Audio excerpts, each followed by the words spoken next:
maiores mistérios sem solução da história é o caso da JonBenét Ramsey. Quase 30 anos depois que o caso aconteceu, a gente não tem ideia de quem foi o responsável, mas talvez isso mude nos próximos anos. Bem-vindos a mais um vídeo no canal. Se você gosta de conteúdo assustador, bizarro e misterioso, você tá no lugar certo. Toda semana tem pelo menos 3 vídeos longos, todo dia tem vídeo curto, então tem muito conteúdo pra vocês. Se você gosta desse tipo de conteúdo, não esquece de deixar seu like, se inscrever no canal, comentar outros temas que vocês querem ver aqui. As fontes e os créditos estão sempre na descrição do vídeo. E o caso de hoje é muito polêmico, eu já adianto pra vocês que tem muita teoria no meio dessa história, e por estar na mídia, por todo mundo saber mais ou menos o que aconteceu e ter suas próprias teorias. Então eu vou tentar diferenciar um pouco o que é realmente verdade do que é o que as pessoas especulam, mas tem muita coisa pra contar. Então bora pra história e fica o alerta de gatilho, porque vocês sabem que esse caso envolve uma criança.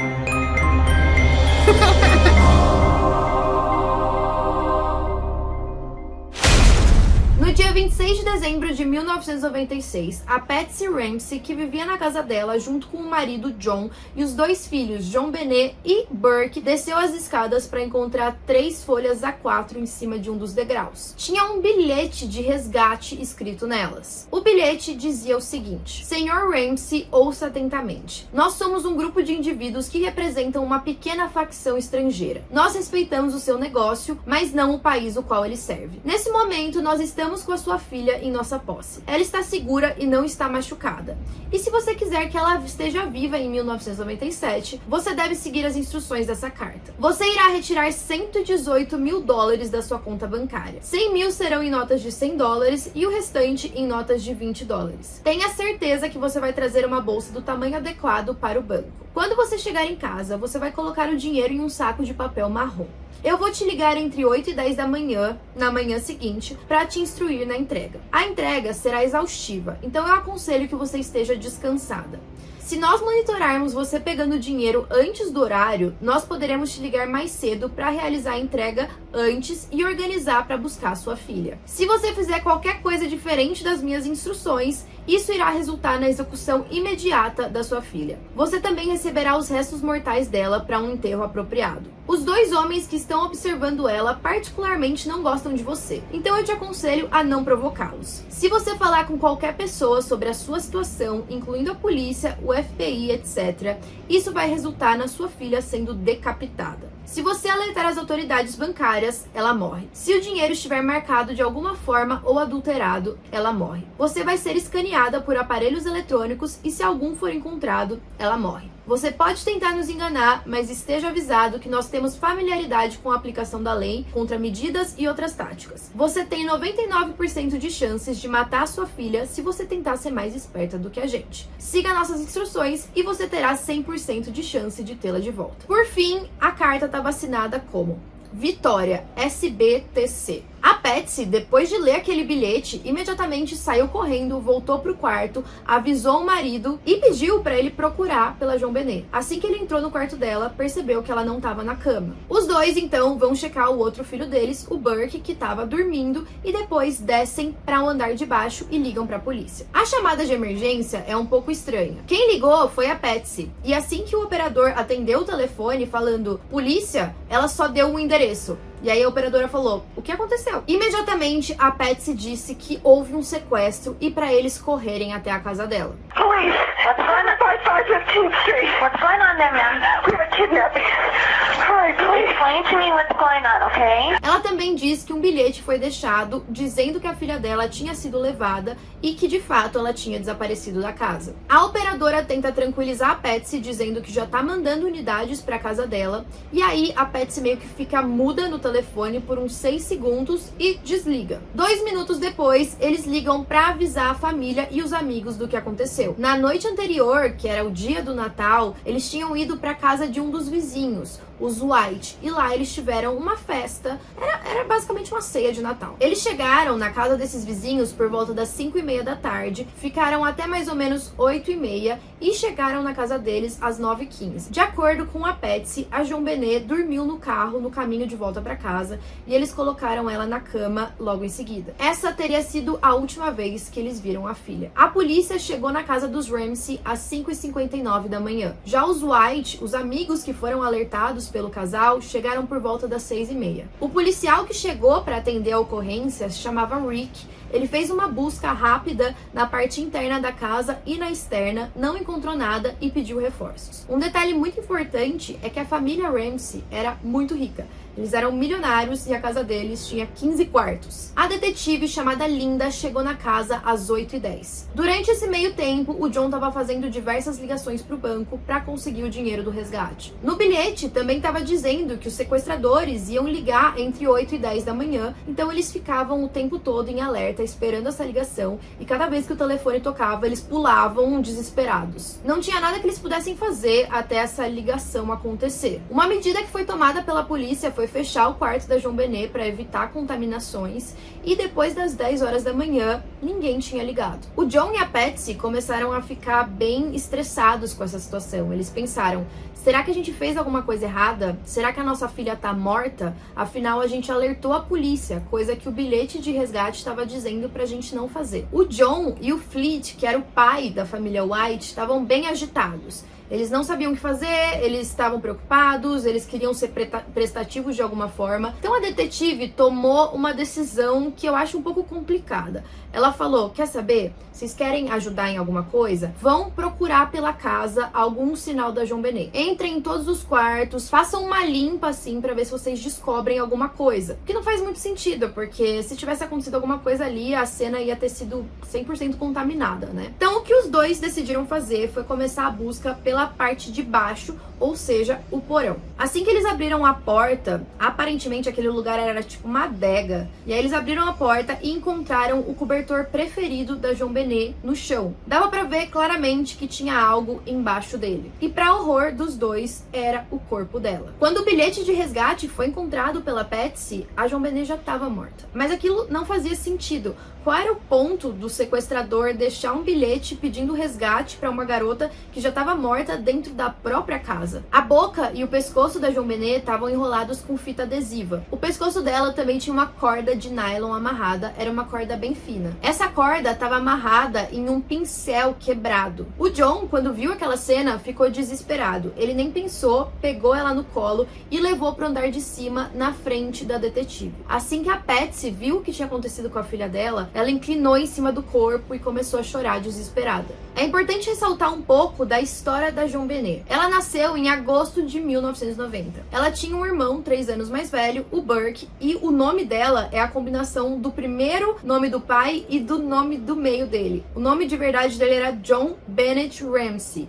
E aí eles basicamente juntaram o John com o Bennett e virou JonBenét, o que é bem bizarro. O John Ramsey era um empresário muito bem sucedido, dono de uma empresa chamada Access Graphics, que era uma empresa de software de computador. Ele já tinha um casamento anterior que terminou em 1978 e tinha 2 filhos com essa outra mulher. Já a Patsy era uma mulher que já tinha participado de vários concursos de beleza, já tinha ganhado vários, inclusive. E era isso que ela fazia junto com a filha. A JonBenét era muito conhecida por esses concursos. E aí existe uma controvérsia se ela realmente queria seguir os passos da mãe, como a mãe dela dizia, e também se tornar uma garota de concursos, ou então se a mãe estava querendo que a filha continuasse vivendo a vida dela agora que ela não podia mais participar deles. Então ela meio que projetava o que ela queria para a vida dela na filha. E assim, eu não preciso nem falar que a JonBenét era maravilhosa, mas nesses concursos de beleza, eles colocam as crianças muito adultas. Então ela usava muita maquiagem, eles colocavam algumas roupas que talvez não fossem tão apropriadas para garotas dessa idade. E isso gerava, infelizmente, muitos predadores sexuais, porque apesar dela ter só 6 anos, parecia que ela era mais velha. Ela começou nos concursos com 2 ou 3 anos de idade e tinham muitas críticas do público que a Patsy estava querendo sexualizar a filha. Uma amiga da família, chamada Judy Phillips, disse que um dia a JonBenét desceu as escadas e ela estava com o cabelo platinado. E aí ela perguntou pra Patsy se ela estava pintando o cabelo da filha e a Patsy disse que não, que aquilo era ação do sol, mas não tinha como o sol clarear tanto o cabelo de uma criança. O quarto da JonBenét também era cheio de troféus e ela aparentava não gostar muito de falar sobre isso. A filha dessa mesma amiga um dia entrou no quarto quarto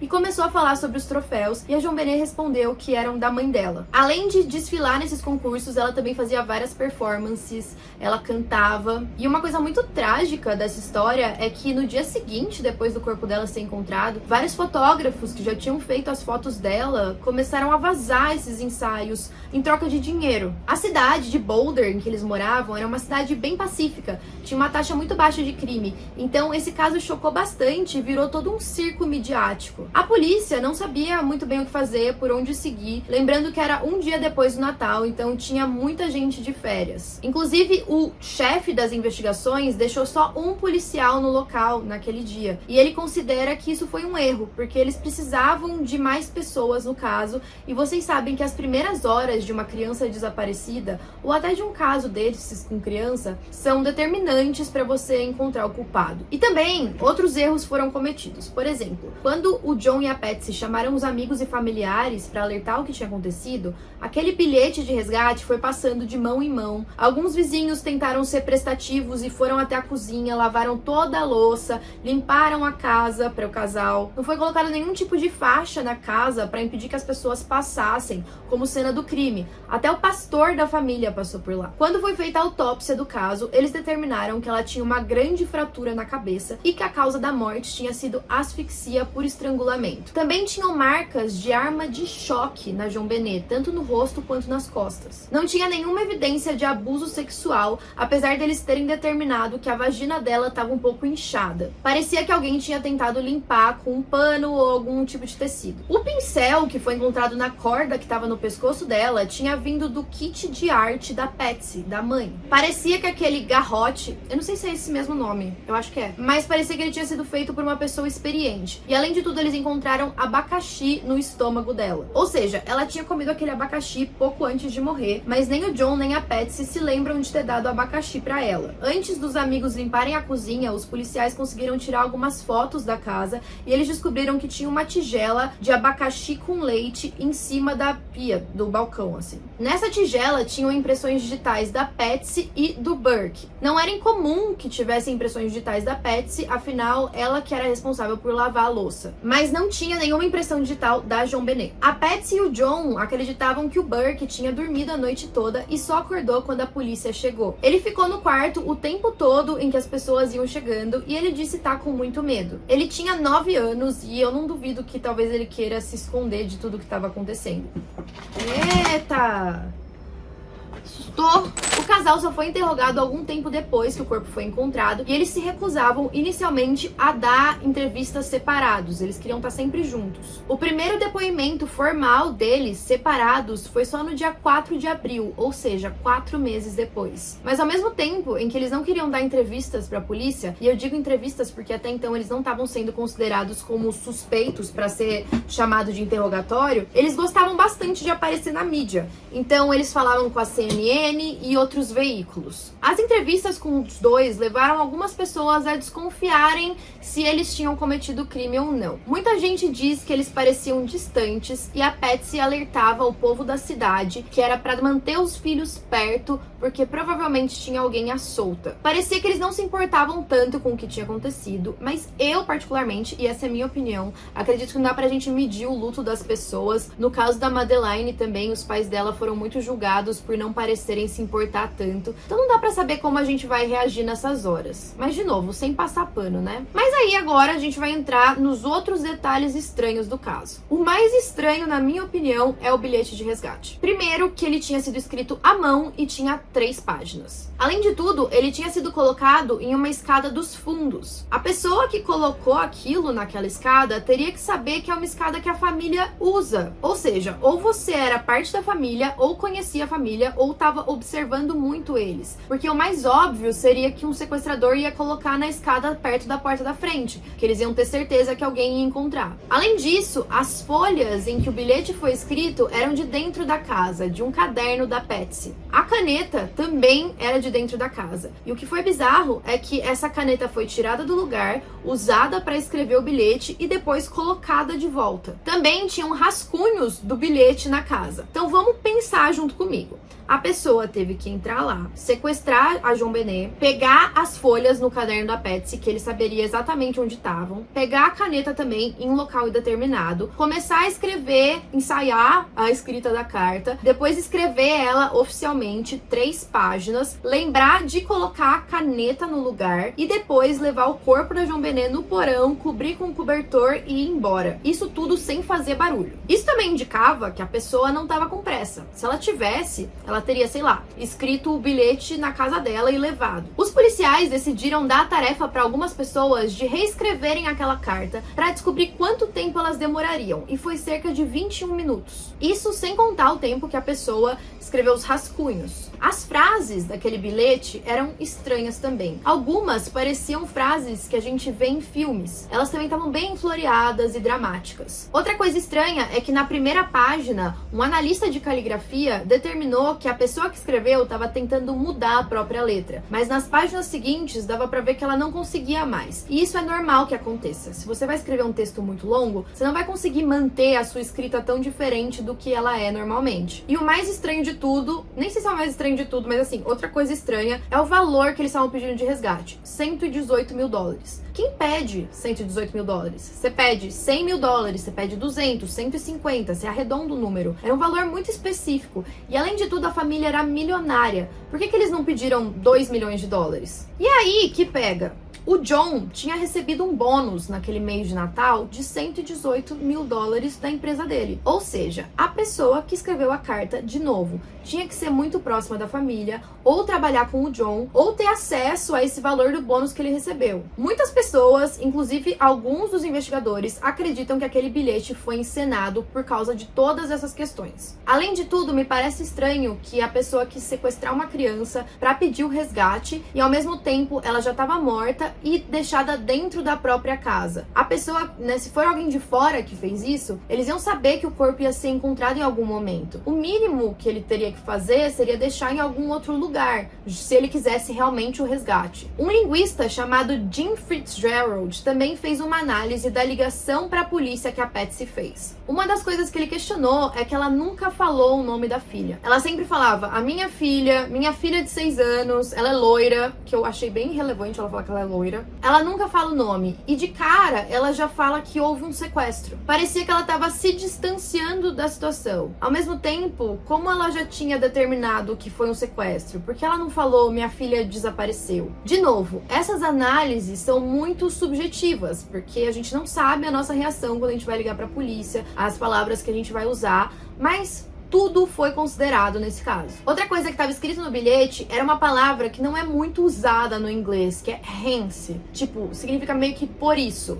Normalmente as pessoas não usam essa palavra e eles descobriram que em um livro da igreja que a família tinha escrito, eles também usaram lá, o que foi suspeito. Outra coisa é que a Patsy desligou a ligação para a polícia. Isso foi estranho porque algumas pessoas imaginam que se sua filha desapareceu, você vai querer garantir que a polícia tá chegando na sua casa. Você não vai simplesmente desligar a linha do telefone. E também tiveram aqueles segundos em que ninguém falou nada antes da ligação ser desligada. Depois de alguns anos que o caso explodiu na mídia, com novas tecnologias, eles foram capazes de analisar o som daqueles segundos em que ninguém teoricamente falou nada. O engenheiro de som determinou que haviam alguns ruídos ali e aparentemente estava dizendo: um homem, nós não estamos falando com você, seguido de uma mulher dizendo: ó meu Jesus, ou o que você fez, o que você fez. Não se sabe qual das duas opções foi a verdadeira. E por fim, tinha uma outra voz dizendo: o que você encontrou? Eles acreditam que a primeira voz é do John falando: nós não estamos falando com você. Talvez a Patsy estivesse no telefone com a polícia, o Burke entrou no quarto, perguntou alguma coisa e o John falou que não estavam falando com ele. A segunda seria a Patsy perguntando pro Burke: o que você fez, o que aconteceu? E por fim, o Burke teria respondido: o que você encontrou? E aí talvez a Patsy tenha desligado o telefone porque o Burke ia falar alguma coisa e ela não queria que a polícia ouvisse. Essa parte é 100% uma teoria, tá? A Patsy e o John, nas entrevistas, também insistiam que o Burke estava dormindo durante todo esse tempo. A operadora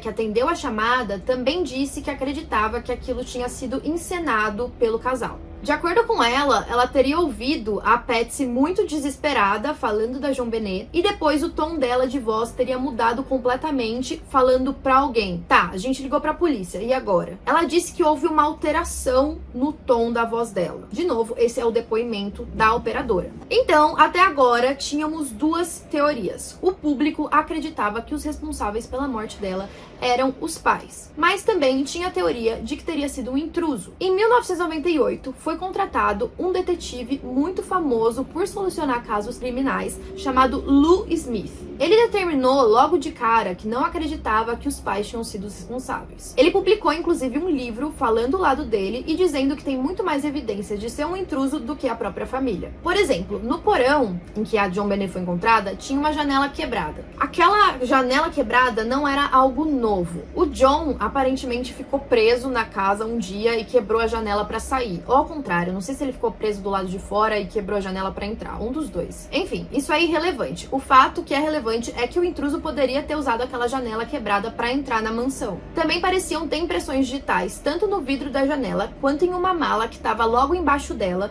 e que a polícia começou a suspeitar que talvez a pessoa responsável fosse usar aquela mala para tirar o corpo da JonBenét de dentro da casa. Essa teoria foi meio que desbancada por causa de uma teia de aranha. Perto dessa janela quebrada tinha uma teia. O Lou, o detetive, fez uma análise da janela, ele inclusive tentou passar por ela sem destruir aquela teia de aranha, e eles determinaram que não tinha como. Se alguém passasse por aquela janela, a teia de aranha ia se desfazer. Eles estudaram inclusive quanto tempo uma aranha demora para construir uma teia daquelas, e eles descobriram que seria cerca de 1 hora. Então, se fosse o caso, até daria tempo, mas essa teia de aranha em específico tinha água, tinha poeira em cima dela, o que não indicava que ela tinha sido construída em só 1 hora. Essa parte eu acho muito interessante, tipo, as coisas que eles têm que analisar para desvendar um caso. Em 1999, um júri decidiu que não tinha como acusar os pais da JonBenét. Isso chocou bastante a mídia, porque naquela época todo mundo acreditava que eles eram os responsáveis, principalmente a Patsy. Em 2003, foi revelado algo meio bizarro. O júri disse que tinha tudo para condenar os pais pela morte, mas o promotor Alex Hunter teria vetado aquilo, dizendo que não haviam evidências suficientes. Então assim, não dá para saber quem tá falando a verdade. O caso até hoje continua sem solução. E agora a gente vai para algumas teorias. Primeiro, eu vou falar de todas as teorias sobre um intruso.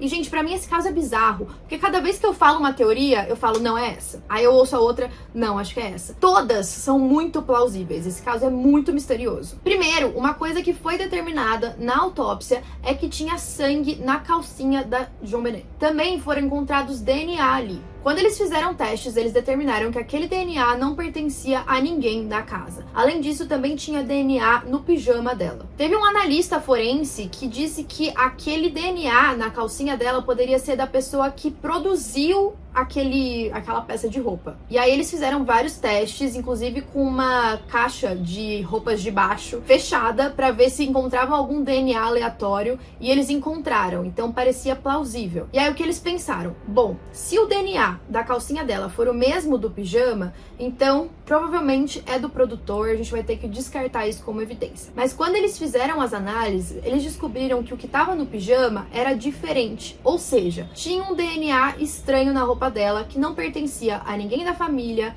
a funcionária da casa deles, os vizinhos, os amigos que estavam na casa, a ninguém. Além disso, alguns vizinhos disseram ter ouvido gritos, mais ou menos entre 1 e 2 horas da manhã. Eles também fizeram testes na casa e determinaram que sim, daria para alguém ter gritado no porão e os vizinhos ouvirem, mas não a Patsy e o John, que estavam dormindo 2 andares acima, para vocês terem noção do tamanho da casa deles. Também tinha uma teoria de que talvez um dos filhos do casamento anterior do John pudesse ter sido responsável pelo crime. Ele era bem mais velho e eles encontraram naquele mesmo porão um cobertor com sêmen dele. Aparentemente também tinham evidências naquela mala embaixo da janela. Só que esse cara tinha um álibi muito forte de estar em outra cidade naquele dia, e também pode ser que era só um cobertor antigo da época de adolescência dele que foi jogado ali no porão e foi uma coincidência. E aí a gente tem alguns outros nomes. Um deles é um cara chamado Gary Oliva. Ele era um homem de 32 anos, já condenado condenado por abusos sexuais. E ele estava atuando naquela região na época em que a JonBenét foi morta. Ele já tinha sido condenado, ele ficava naquela região, saía, voltava. E aí, na mochila dele, encontraram uma foto da JonBenét recortada de uma revista. Vocês lembram que tinham marcas de arma de choque no corpo dela que nunca puderam ser explicadas e essa arma nunca foi encontrada? E quando eles foram até a casa dele, eles descobriram que ele tinha feito um santuário pra JonBenét. Ele admitiu que amava ela, que jamais machucaria ela, mas alguns anos depois, ele parece que ligou pra um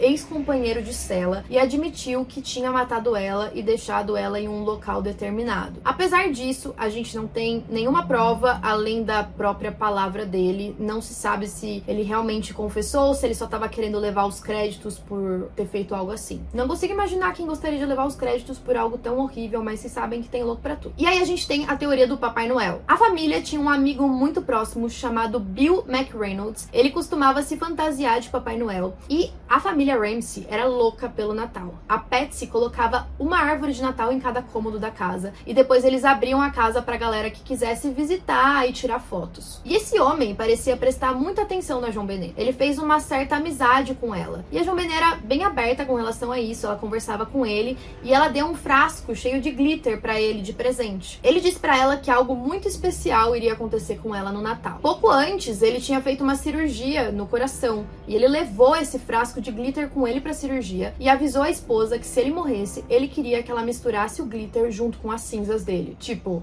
maluco. E aí depois ele justificou essa história dizendo que é porque ela era a única amiga dele, a única criança que ele tinha feito amizade, que aquilo era muito importante. E mais bizarro de tudo é que a esposa desse cara tinha escrito uma peça de teatro sobre uma garotinha que tinha sido morta no porão da casa dela. Sério, surreal, parece que todo mundo foi responsável. E aí, um dos patologistas forenses que foi falar sobre o caso disse que a teoria do intruso é muito falha. Isso por causa de tudo que a gente já falou aqui, que a pessoa teria que entrar sem fazer nenhum barulho, saber exatamente onde era o quarto da JonBenét, pegar aquele papel específico, a caneta, devolver no lugar, praticar o crime, deixar no porão e ir embora sem ninguém ver nada. E também a questão de deixar o corpo na casa, ainda pedindo dinheiro em troca. E aí a gente tem algumas teorias da família. Muita gente acredita que tudo aquilo foi obra da Patsy. Em um artigo do Washington Post de 1999, eles concluíram que 4 fibras da fita tirada da boca da JonBenét eram da mesma jaqueta que a Patsy estava usando na noite de Natal. Além disso, como eu já falei, o pincel que estava amarrado na corda era do kit de arte dela. O bilhete também é bastante suspeito. Alguns analistas de caligrafia acreditam que quem escreveu o bilhete foi a Patsy, fazendo comparação com a letra dela. Quando o John e a Patsy foram entrevistados separadamente, aconteceu algumas coisas bizarras, parecia que eles tinham ensaiado o que eles iam falar. E aí o John falou que a caligrafia parecer com a da Patsy talvez fosse porque quem escreveu o bilhete poderia ter sido uma mulher. E a Patsy disse exatamente a mesma coisa. Outro fato esquisito é que as roupas que a Patsy estava usando no dia em que ela chamou a polícia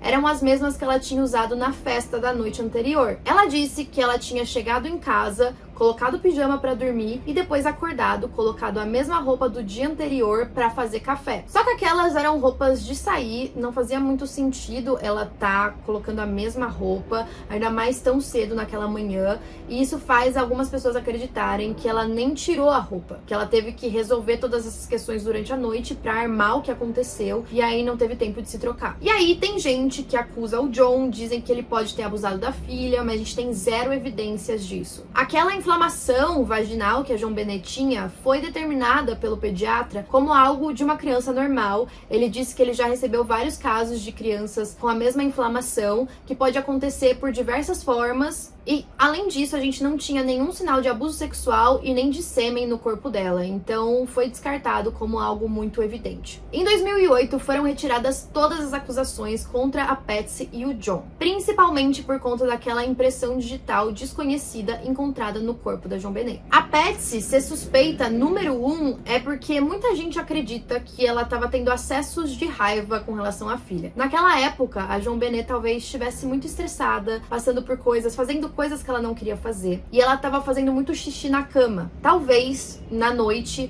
a JonBenét tenha chamado a mãe, porque isso talvez tivesse acontecido de novo. A Patsy, em um ataque meio de raiva, bateu com alguma coisa na cabeça dela, e aí a JonBenét acabou desmaiando. Ela pode ter achado que a filha morreu e tentou acobertar aquilo. É claro que não tinha sido a intenção dela matar, mas pode ter sido algo que aconteceu por acidente. E aí, uma das teorias mais aceitas hoje em dia é que, na verdade, o responsável foi o Burke, o irmão mais velho, de 9 anos. Alguns relatos dizem que um ano antes da JonBenét morrer, ele já tinha alguns ataques violentos em relação a ela e que, inclusive, em uma briga, ele bateu na cabeça dela com um taco de golfe e teria sido forte o suficiente para deixar uma cicatriz. A JonBenét também expressava vários sinais de ansiedade e de estresse. Eu imagino que ela devia ter muita cobrança em cima dela por causa dos concursos de beleza, não sei se era realmente algo que ela queria fazer, como a gente já discutiu. E aí a gente volta pro abacaxi que tava no estômago da JonBenét. Os pais dela dizem que ela chegou da festa de Natal e já foi dormir, e ela não tinha consumido abacaxi nessa festa de Natal. Então,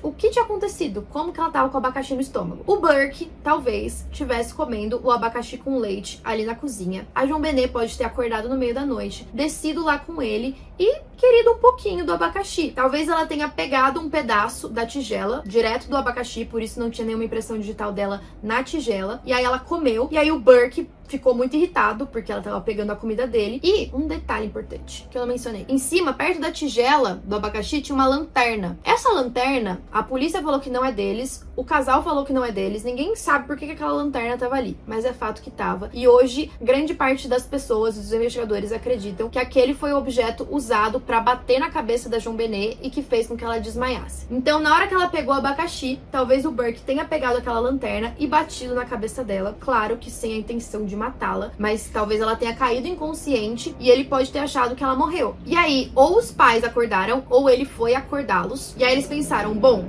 a gente precisa manter pelo menos um dos nossos filhos, vamos tentar fingir que foi um intruso, e aí eles foram tentar proteger o filho. E aí, o que é interessante é que depois dessa batida da lanterna, a JonBenét não tinha morrido ainda. Ela morreu por causa do estrangulamento. Então, é bem chocante, porque se realmente foi o caso, né, se essa teoria estiver certa, eles acabaram provocando algo que não precisava ter acontecido. Às vezes, se ela tivesse cuidado médico, ela não teria morrido. E aí, muitas pessoas tentaram refutar essa teoria, dizendo que um garoto de 9 anos não teria força suficiente pra matar ela desse jeito, ou até mesmo que na lanterna não tinha nenhuma marca de sangue e nem de cabelo. Só que aí tiveram duas questões. Tem um documentário da Netflix que pegou várias crianças de 9 anos e fizeram eles baterem em uma melancia, e eles descobriram que eles tinham força suficiente, sim. Além de que o crânio da JonBenét provavelmente já era mais frágil por ser de uma criança de 6 anos, então ficaria mais fácil de fraturá-lo. E outros médicos também deram depoimentos dizendo que uma fratura daquele tipo não necessariamente romperia a pele, mas teria força suficiente para afetar o crânio, o que é bizarro, eu não sabia disso. Ou seja, não sabemos por que aquela lanterna estava ali. Muitas pessoas parecem acreditar que o verdadeiro responsável foi o Burke. Ele ficou cerca de 20 anos em silêncio sobre o caso. A Patsy faleceu de câncer em 2006. Então quem tá vivo até hoje é o John e o Burke. O Burke finalmente deu a versão dele dos fatos no Dr. Phil. Eu não lembro exatamente que ano foi, mas foi recente. O comportamento dele na entrevista é meio estranho, ele parece sorrir bastante,